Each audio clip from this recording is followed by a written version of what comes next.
Om Swastiastu. Selamat pagi anak-anak semua. Apa kabar kalian pagi ini? Semoga kalian semua dalam keadaan sehat walafiat dan masih tetap semangat untuk mengikuti pelajaran.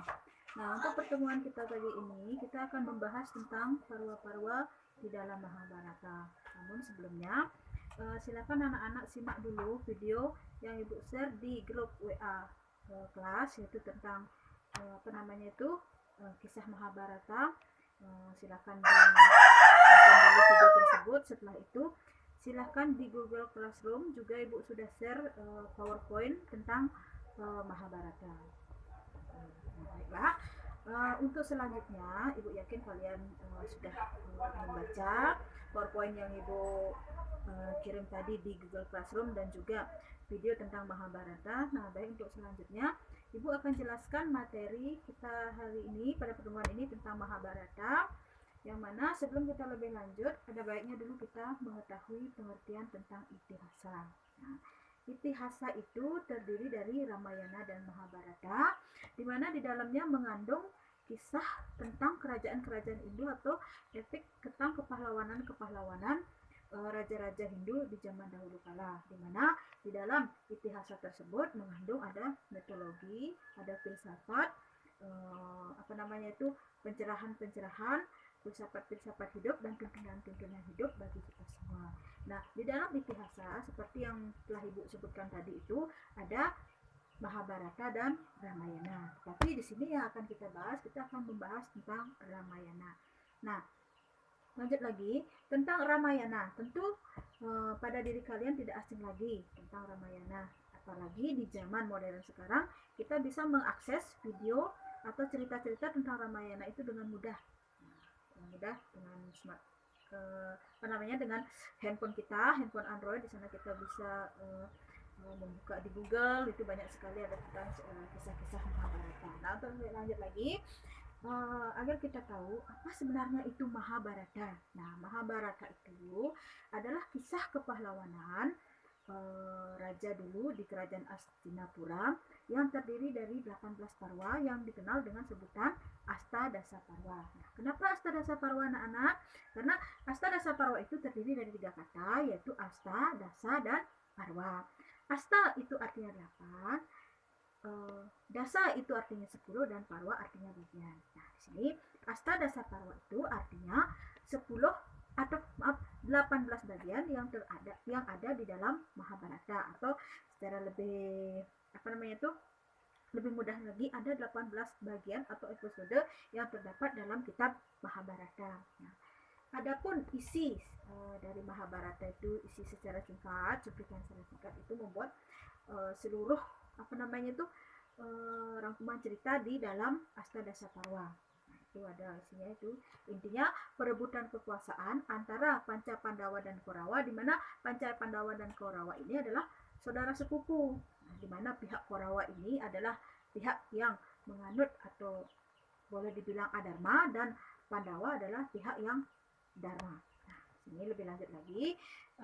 Baik, akan Ibu sebutkan bagian-bagian dari Astadasaparwa. Astadasaparwa itu 18 parwa yang terdiri, yang pertama itu ada Adi Parwa, kemudian Sabha Parwa, Wana Parwa, Wirata Parwa, Udyoga Parwa, Bhisma Parwa, Drona Parwa, Karna Parwa, Salya Parwa, kemudian parwa yang 10 yaitu Sautika Parwa, yang ke 11 itu Sersti Parwa, yang 12 Santi Parwa, kemudian parwa yang ke-13 yaitu adalah Anusasana Parwa, kemudian parwa yang ke-14 adalah Aswamedika Parwa, parwa ke-15 adalah Asrama Parwa, parwa ke-16 adalah Mausala Parwa, parwa ke-17 adalah Mahaprastanika Parwa, dan parwa yang terakhir yaitu parwa yang ke-18 adalah Swarga Rohana Parwa.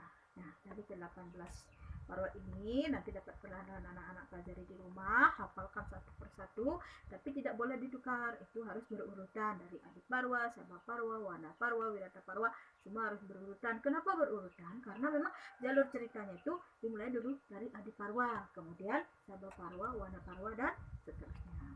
Baiklah anak-anak, sampai di sana mungkin ada anak-anak yang kurang mengerti, silakan boleh ditanyakan kepada Ibu. seandainya sudah semua mengerti, Ibu akan lanjutkan ke isi dari masing-masing parwa yang ada di dalam kitab Mahabharata. Nah, Ibu lanjutkan saja, karena dari kalian tidak ada yang bertanya, Ibu lanjutkan. Untuk yang parwa yang pertama dalam Mahabharata itu yaitu Adi Parwa. Nah, dalam kisah Adi Parwa ini menceritakan keseluruhan atau rangkuman dari ke-18 parwa yang terdapat dalam kitab Mahabharata, mulai dari mangkatnya Raja Parikesit, mangkatnya itu meninggalnya Raja Parikesit yang ketika itu diceritakan Raja Parikesit kena kutukan karena telah membunuh seekor ular, kemudian dia terbunuh oleh naga taksaka. Nah, walaupun Prabu Parikesit ini sudah bersembunyi demikian rupa, kemudian dengan tabib-tabibnya, tetapi namanya juga kutukan, tetap dia kena kutukan. Nah, naga taksaka ini berubah menjadi ulat, dia masuk ke dalam jambu, kemudian dimakanlah jambu itu oleh Prabu Parikesit, dan akhirnya dia berubah menjadi seekor naga, yaitu naga taksaka, dan itu yang mematuk atau menggigit Parikesit, dan akhirnya Parikesit meninggal dunia. Kemudian di saat Adi Parwa ini juga diceritakan pelaksanaan upacara korban ular. Nah, upacara korban ular yang dilakukan oleh anaknya Parikesit yang masih muda, walaupun dia masih kecil, tetapi dia sangat pintar dan mempunyai keberanian yang sangat hebat. Nah, itu kisah singkat tentang Adi Parwa, dan untuk lebih jelasnya bisa kalian nanti baca pada buku pedoman atau buku paket agama Hindu yang sudah dibagikan oleh sekolah atau juga di LKS. Untuk lebih mendalamnya lagi, dan juga kalian lihat di PowerPoint dan video yang sudah Ibu share di grup WA. Kemudian yang kedua adalah Sabha Parwa, yaitu pada Sabha Parwa ini diceritakan siasat licik yang dirembukan oleh Duryodhana bersama pamannya Sangkuni. Nah, tentu tokoh Sangkuni ini tidak asing lagi bagi kalian, adalah tokoh yang jahat yang suka mengadu domba, sehingga menyebabkan kerusuhan atau peperangan yang terjadi di Hastinapura antara Pancapandawa dan Kurawa. Nah, di sini Sangkuni mengasih Duryodhana membuat suatu trik-trik tersendiri agar bisa menghancurkan Pancapandawa. Nah, saat itu mereka mengundang Pancapandawa untuk bermain dadu. Nah, taruhannya adalah kerajaan, harga diri mereka, harta benda, prajurit, bahkan diri mereka sendiri yang menjadi taruhannya. Nah, akhirnya di dalam permainan dadu itu Sangkuni ini sudah mengeluarkan siasat liciknya dengan menggunakan dadu itu yang terbuat dari tulang ayahnya Sangkuni yang bisa diperintah. Nah, dengan kelicikan itu akhirnya Pancapandawa dapat dikalahkan dalam permainan dadu, hingga mereka itu dapat dihukuman harus mengasingkan diri selama 12 tahun dan 1 tahun bersembunyi di suatu tempat. Nah, seandainya selama 12 tahun tersebut Pancapandawa ketahuan di mana persembunyiannya, maka hukumannya akan ditambah lagi. Nah, itu ada pada kisah persembunyian itu ada pada Wana Parwa. Nah, itu pada Sabha Parwa itu menceritakan siasat licik, pada intinya menceritakan siasat licik yang dilakukan oleh Duryodhana bersama Sangkuni untuk bisa menghancurkan Pancapandawa dan istri dari Pancapandawa. Nah, kemudian parwa yang ketiga dari Mahabharata yaitu adalah Wana Parwa, ya seperti yang Ibu sudah sindir sedikit tadi, yaitu tentang pengasingan diri Pancapandawa bersama istrinya Draupadi ke hutan karena mereka tuh kalah bermain dadu karena kecurangan dari pihak Korawa. Nah, kemudian parwa yang keempat yaitu Wirata Parwa. Pada Wirata Parwa ini menceritakan Pancapandawa sudah lolos dari hukuman atau dari pengasingan selama 12 tahun. Kemudian tinggal 1 tahun lagi dia bersembunyi atau menyamar di sebuah kerajaan yang bernama Kerajaan Wirata, di mana di sana diceritakan si Drupadi. Nah, Drupadi ini menyamar sebagai tukang rias di kerajaan. Bima menyamar menjadi juru masak. Kemudian Arjuna menyamar sebagai Brihandala dengan sebutan atau nama Brihandala, dia menyamar sebagai pelatih tari dan pelatih musik. Begitu juga Nakula, Dasadewa, juga Yudhistira. Nah, lanjut lagi, parwa yang kelima yaitu Udyoga Parwa, yaitu menceritakan Duryodhana tidak mau menyerahkan kerajaan kepada Pandawa, tidak mau menyerahkan kekuasaan karena Pandawa itu sudah lolos dari hukuman, sudah lolos dari pengasingan diri. Kalau sudah lolos, ada perjanjian, maka kerajaannya akan dikembalikan. Tetapi nyatanya Duryodhana ingkar janji, akhirnya menemui titik buntu, tidak ada solusi, dan akhirnya tercetuslah sebuah peperangan yang nanti akan dilaksanakan di lapangan Kurukshetra pada sangat luas yang ada di India, tempat mereka bertempur nanti. Kemudian setelah Udyoga Parwa, parwa ke-6 adalah Bhisma Parwa. Nah, diceritakan di saat pertempuran itu di lapangan Kurukshetra itu Bhisma ditunjuk sebagai panglima perang dari pihak Korawa. Nah, Kemudian yang ke-7 yaitu Drona Parwa. Nah, setelah Bhisma meninggal karena sudah bisa dibunuh oleh Sri Kandi, ya, bantuan Arjuna juga, barulah panglima perang itu digantikan oleh Drona. Tapi Drona juga bisa juga meninggal dunia atau tewas. Kemudian Drona digantikan oleh Karna. Nah, ini terdapat pada Karna Parwa. Nah, Karna Parwa itu adalah bagian ke-8 dari Astadasa Parwa. Karna Parwa ini menceritakan terbunuhnya Karna oleh Arjuna ketika itu sang Karna ini, yang mana adalah sang Karna ini adalah saudara tirinya dari sang Arjuna. Beliau adalah anak pertama dari Dewi Kunti bersama Batara Surya. Berkat mantra sakti yang dimiliki Kunti mengucapkan mantra itu, tiba-tiba dia hamil, dianugerahilah seorang anak yang bernama Anggakarna. Anggakarna ya, karena dengan Raja Anggakarna. Kemudian karena waktu itu pedati daripada keretanya itu terjerumus ke lumpur, akhirnya si Arjuna memanfaatkan kesempatan itu dengan memanah leher si Karna. Akhirnya si Karna meninggal dunia. Nah, setelah Karna meninggal dunia, di bagian yang ke-9 itu adalah Salya Parwa.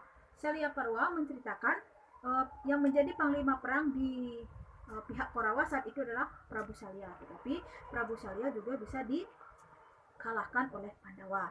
Kemudian Parwa yang ke-10 yaitu Sauptika Parwa, yaitu menceritakan, nah di sini pihak Korawa sudah mulai mendekati kekalahannya. Nah, di saat Sauptika Parwa ini 3 kesatria dari pihak Korawa yaitu Aswatama, Duryodhana, Dursasana, bertiga ini melanggar aturan perang, di mana aturan perang itu ketika sudah mulai malam hari tidak boleh lagi melakukan perang. Ketika genderang itu sudah dibunyikan, matahari sudah terbenam, tutup, tidak boleh perang. Mereka kedua prajurit dari Korawa maupun Pandawa itu harus sudah kembali ke perkemahannya masing-masing. Tetapi di saat Sauptika Parwa ini pihak Korawa itu melanggar. Ketiga Satria itu memasuki perkemahan Pandawa dan membunuh semua anak-anak dari Panca Pandawa. Nah, kemudian pada Parwa yang ke-11 yaitu Sesti Parwa. Nah, di sini diceritakan karena pertempuran begitu hebat berhari-hari di lapangan Kurukshetra, tentu banyak memakan korban, banyak prajurit-prajurit yang meninggal. Nah, di sanalah para janda-janda atau para istri prajurit itu yang lagi menangisi kematian para suami mereka. Nah, itu terjadi isak tangis yang begitu memilukan dan menyedihkan di lapangan Kurukshetra tersebut. Nah, kemudian Parwa yang ke-12 yaitu Santi Parwa.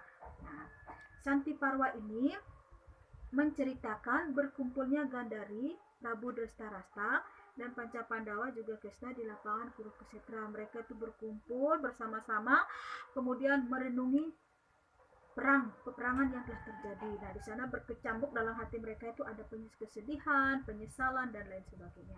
Tapi bagaimanapun juga, hakikat dari perang Pandawa dan Korawa inilah pembasmian yang jahat-jahat akan dilebur, akan dibasmi, kemudian tinggallah mereka yang baik-baik. Itu adalah perang, itu sebenarnya adalah pembaharuan.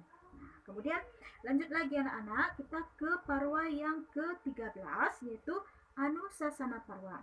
Nah, di sini menceritakan, pada Anusasana Parwa ini menceritakan Yudhistira menyerahkan dirinya sepenuhnya, jiwa raganya dia serahkan kepada Bhisma untuk menerima pelajaran, menerima ujangan-ujangan, petuah-petuah dari kakek Bhisma atau ya kakek mereka. Bhisma adalah sebenarnya kakek dari Korawa dan Pandawa. Nah, lebih lanjut lagi kita ke Parwa yang ke-14 yaitu Aswamedika Parwa. Nah, pada Aswamedika Parwa ini dikisahkanlah kelahiran Prabu Parikesit.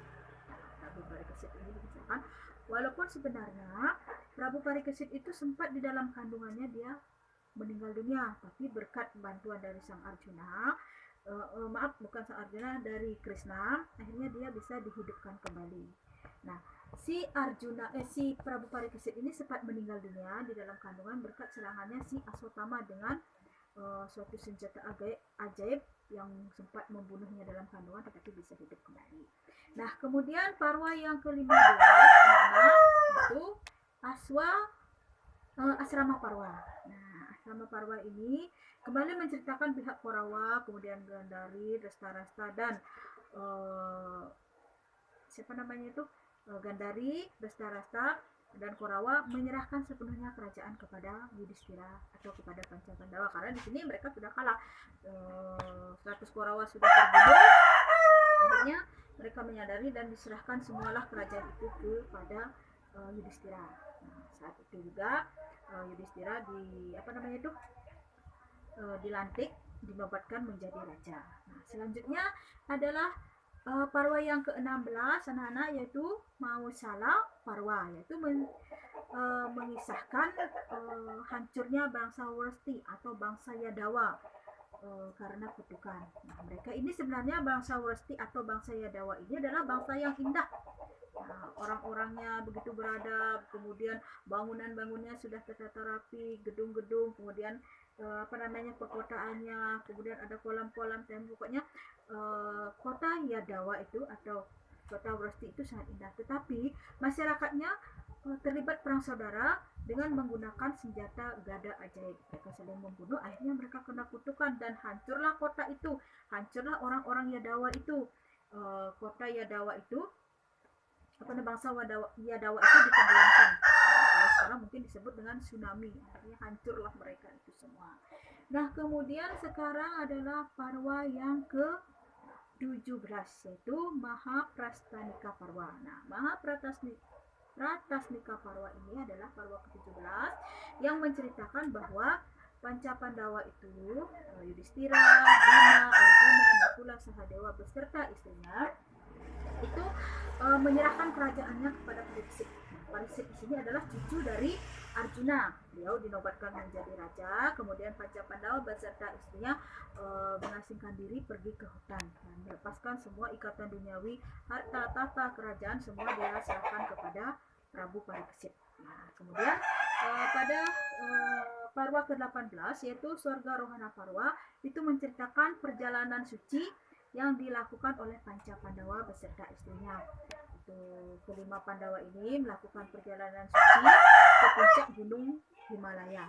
Nah, dari ke-5 Pandawa itu, kemudian sama Drupadi, yang pertama adalah satu persatu mereka meninggal dunia. Yang pertama adalah Drupadi meninggal dunia, kemudian diikuti oleh Pancapandawa yang lain. Nah, anak-anak, itulah tadi kisah Mahabharata, isi-isi dalam Parwa Mahabharata yang nantinya dapat kalian simak yang sudah kalian simak dengan baik, dapat kalian jadikan tuntunan, kalian renungkan, dapat kalian jadikan tuntunan hidup kalian untuk kedepannya untuk menjadi lebih baik, karena kita tahu bahwa cerita Mahabharata ini terus mengayomi kehidupan kita sehari-hari. Kisah-kisah hidup orang-orang itu sebenarnya tidak jauh dari kisah Mahabharata itu sendiri. Nah, sampai di sini penjelasan Ibu. Mudah-mudahan kalian sudah paham. Kalaupun belum paham, kita masih punya waktu. Silakan kalian pelajari lebih mendalam lagi buku paket yang kalian punya. Pelajari video, tonton video yang Ibu share di grup WA. Kemudian pahami PowerPoint yang Ibu yang Ibu share. Kemudian kalian masih punya waktu lagi seminggu, silakan pelajari baik-baik. Kemudian di saat pertemuan kita nanti di minggu depan, Ibu akan mengadakan ulangan. Silakan kalian pelajari itu baik-baik. Nah, karena waktu sudah habis, kalian juga perlu istirahat, relax untuk menerima pelajaran berikutnya. Maka untuk hari ini, karena tidak ada pertanyaan dari kalian, ataupun kalian nanti kurang mengerti, belum sempat sekarang memikirkan pertanyaannya, ada kurang mengerti, nanti boleh kalian japri ke WA Ibu atau di Google Classroom atau boleh di WA ya, silakan. Nah, untuk hari ini pelajaran Ibu akhiri dengan Paramasanti. Om Santi.